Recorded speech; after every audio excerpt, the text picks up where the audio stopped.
Halo. Halo. Kembali lagi di Podconomics. Podconomics. Yang ke berapa? 4. Ya, seperti janjinya kita di Podconomics keempat ini udah nggak pakai tema yang kayak kemarin, udah nggak love lagi gitu. Alhamdulillah ganti tema ya. Kita sekarang sudah nggak downgrade sih, cuman masih relevan lah ya mengenai friendship. Tentang apa tuh? Friendship. Yoi. Kan bisa sangat relate gua itu. Iya, masih nyambung lah sama lu gitu kan. Lu masih punya temen lah kalau lu nggak punya pasangan.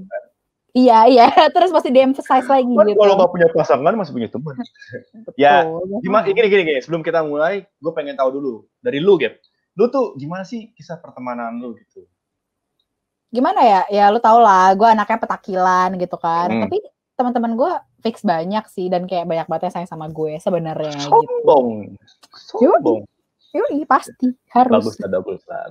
Ya udah, gini kali ya, mungkin daripada kita lama-lama gitu kan untuk basa-basi soal pertemanan kita berdua, kita tamunya aja yang kita ajak nih. Kita langsung munculkan saja nih. Pop. Muncul. Mana. Halo. Mungkin gue perkenalkan dulu ya. Jadi teman kita ini yang satu ini maaf salah. Itu namanya Fani Eka Putri Faisal. Dia itu adalah strategic advisor dari Best Association tahun 2020-2021. Hello. Cakep kan? DM ya. DM gue. Lah, apa jadi salah? Ya, gini. Kita kan hari ini nih, Pan, mengenai friendship Podconomics kali ini. Kita tuh dengar lu tuh orang yang sangat eksis gitu di angkatan. Bukan di angkatan, bukan di Prasmul gitu kan. Orangnya. Ya ampun. Inilah pokoknya terkenal lah. Jadi kita tuh pasti yakin lu dunia pertemanannya tuh rumit gitu. Gak mungkin cuma baik-baik doang. Pasti ada sesuatu yang seru gitu. Ada bumbu-bumbunya gitu, Pak. Iya, kita tuh pengen tahu nih dunia pertemanan lu gimana sih? Terutama di bisnis economics dari awal lu masuk kuliah sampai peak sekarang ini gitu loh. Mungkin kita langsung aja lah, lu sharing lah biar lu tahu biar kita tahu maksudnya. Oke. Jadi gue ini kan harusnya angkatan 17 ya bareng sama kalian. Ya, 99 juga ya. Iya, tapi mundur nih setahun. Ya udahlah ya. Ya jatuhnya jadi kayak kesannya ya sekelas sama adik kelas lah, nggak kenal sama siapa-siapa. Jadi ya minder lah dulu, nggak ada teman, sedangkan yang lain udah pada kenal dari teman kelasnya, sedangkan gue sendirian. Jadi gitu deh. Tapi pasangan ada nggak? Itu jangan ditanya. Ini nyerang banget sih, bener-bener lu kini nyerang banget deh, parah deh. Ya, dia punya banyak temen nggak punya pasangan, mungkin lu nggak punya pasangan. Lain. Tapi pas lagi registration Prasmo dulu tuh tiba-tiba gue kayak ketemu jodoh gitu loh tiba-tiba. Gue ketemu sama temen SMA gue. Mantan. Cowok. Temen SMA gue cewek, sekali lagi cewek. Oh iya. Pas gue tanya dia prodi apa, dia prodi Bisekon juga. Jadi gue seneng banget kan ketemu temen yang seenggaknya ngeliat wajah yang familiar lah gitu. Nah ya udah deh sejak hari itu terus ospek kita klub terus lah. Nah, salah satu acara ospek waktu itu tuh dikumpulin kan sekelas anak Busekon pertama kalinya nih angkatan 18. Nah, waktu itu gue duduk nih sebelahan sama teman SMA gue, sama si A, sama si B.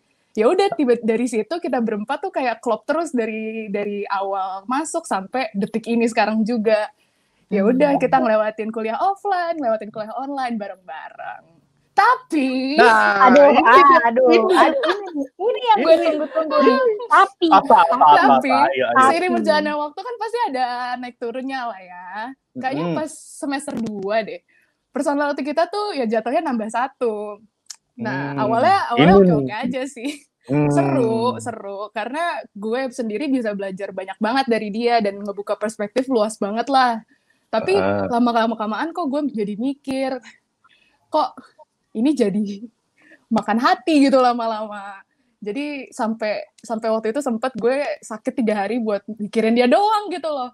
Jadi ya udahlah sejak saat itu gue kayak ya udahlah, gue mutusin buat jaga jarak aja. Gitu. Udahlah. Ini tipe cerita yang kita suka nih. ada orang yang mengganggu.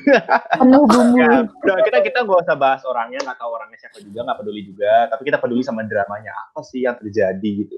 Kita pengen tahu nih, kenapa? Kenapa bisa sampai sakit 3 hari itu mikirin? Kayak lu mau, kalau lu punya temen deket kan ya lu maunya yang bisa support lu, bisa motivasi lu. Kalau lagi kuliah ngobrol juga nyambung, kayak punya one brain cell lah istilahnya. Tapi ini ya kurang lah, kasarnya buat gue ya kayak nggak ada benefitnya apa-apa gitu. Jadi untuk apa gue harus play di situ juga? Ya setuju sih. Ya kalau emang nggak cocok, apalagi sampai bikin lu down atau bikin lu banyak mikir-mikir hal yang nggak perlu dipikirin, itu skip sih. Tinggalin aja sih. Emang perlu tipe teman yang suportif. Ya nggak gitu sih, nggak tinggalin juga, mungkin kayak ya lebih selektif aja milih teman. Iya. Tapi berhubung kita Podconomics dan kita bukan biro jodoh atau mengenai pertemanan, kita bahas langsung saja. Apa sih Gap yang bisa kita hubungkan dengan ekonomi nih? Otakku sedang bekerja. Kalau nyerang gue lagi sih untuk suruh jelasin gitu loh. Parah banget deh. Mager hari ini. Ntar dulu deh, lu kasihan lah. Jarang kelihatan pinter. Astaga. Tapi ada sih yang muncul di otak gue ketika lu tadi ngomong, ya udahlah lu harus lebih selektif dalam milih teman. Lu ingat gak sih kalau kita tuh pernah belajar kalau manusia itu pada dasarnya ya makhluk rasional gitu loh. Kita bakal selalu milih sesuatu yang terbaik buat diri kita. Ingat gak? Ingat. Di Micro kan itu. Iya. Yang neoclassical economics dong. Apa sih? Nah, pinter banget. Ki, jangan kelamaan mikir, Ki. Durasi. Iya, apa. Ya, lanjut. Neoclassical economics. Ingat gak lu, Ki? Ya, itulah pokoknya.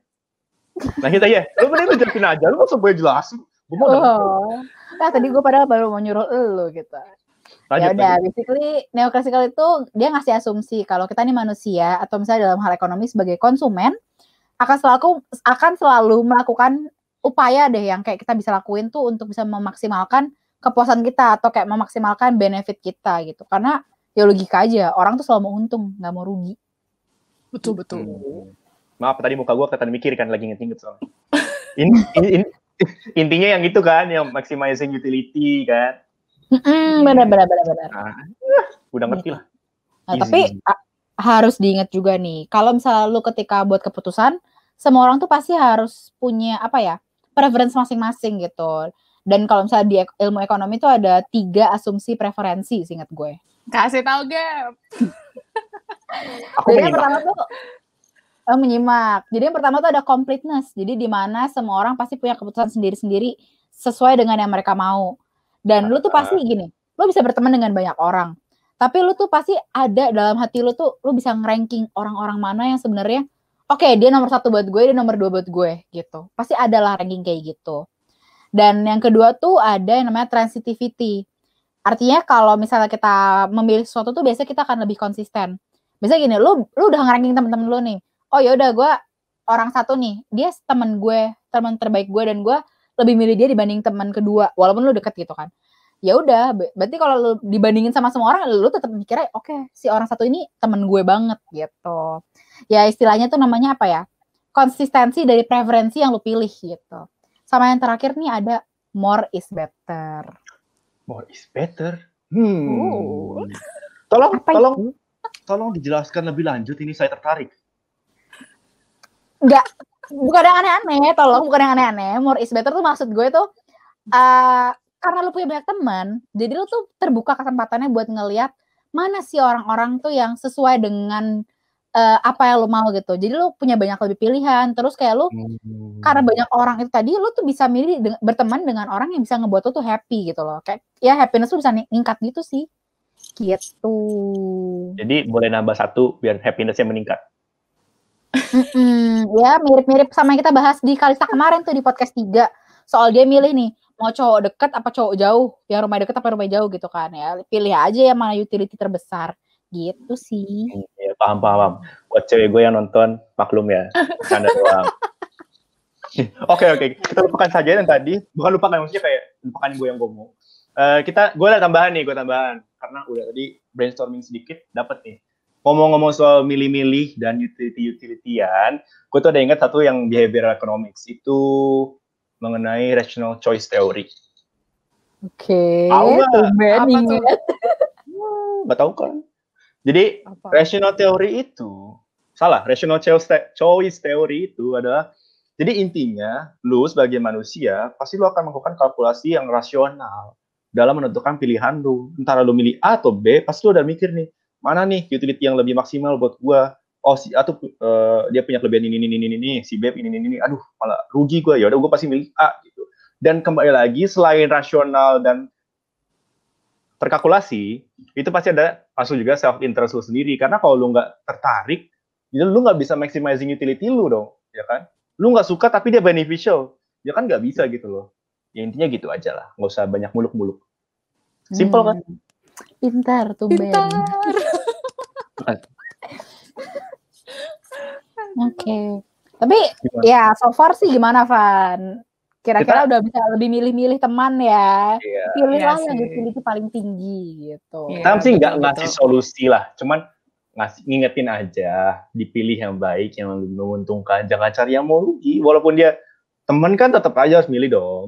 Iya, betul sih. Setuju. Nah, gini, mungkin karena tadi Gaby udah kayak pinter, sekarang saatnya gue kayak pinter, gue mau conclude pembicaraan kita hari ini. Boleh, silakan. Kasih tahu. Jadi gini, intinya, coba benerin kalau salah ya. Intinya, kalau nyari temen itu perlu sesuai dengan preferensi kalian masing-masing. Lu nggak boleh nih maksain kalau emang lu nggak suka atau lu nggak nyaman sama orang itu kan. Lu harus ada self-interest yang mendorong lu untuk membuat keputusan. Dan juga, kalau lu membuat pilihan itu harus konsisten. Lu suka A dibanding B, dan lu suka B dibanding C, pasti lu suka A dibanding C gitu loh.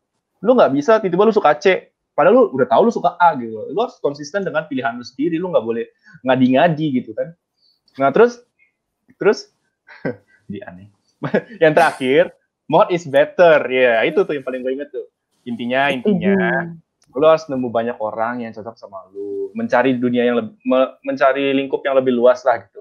Karena kan lu nggak tahu di dunia ini siapa aja yang bisa nyocok sama lu, yang bikin lu bisa nyaman, seru gitu kan. Karena kan pasti banyak orang yang nyocok sama lu, semakin lu merasa happy dong. Ya, Betul. udah Pastinya. itu aja kalau nggak salah. Oke, Aman ya? by the way nih Fanny, thank you banget hari ini jadi guest kita di Podconomics. Oh, iya. Pembicaraan Thank you. seru sih. Ya, thank you juga ya Makin buat eksis waktunya. ya. Semakin Makin eksis. eksis. Aduh. Ya, mungkin hari ini itu aja kali ya. Kita nggak usah banyak-banyak ininya, ceritanya, durasi juga. Seperti biasa. Nah, tapi teman-teman jangan lupa untuk komentar atau ada input apa untuk next Podconomics, dan juga like jangan lupa, dan jangan lupa untuk mendengarkan Podconomics selanjutnya. Bertemu dengan kita lagi berdua gitu. Oke, Berdua. kita close aja ya hari ini Podconomics ya. Kompakan kayak biasa. 1, 2, 3. Dadah. Dadah. Sampai bertemu di Podconomics selanjutnya.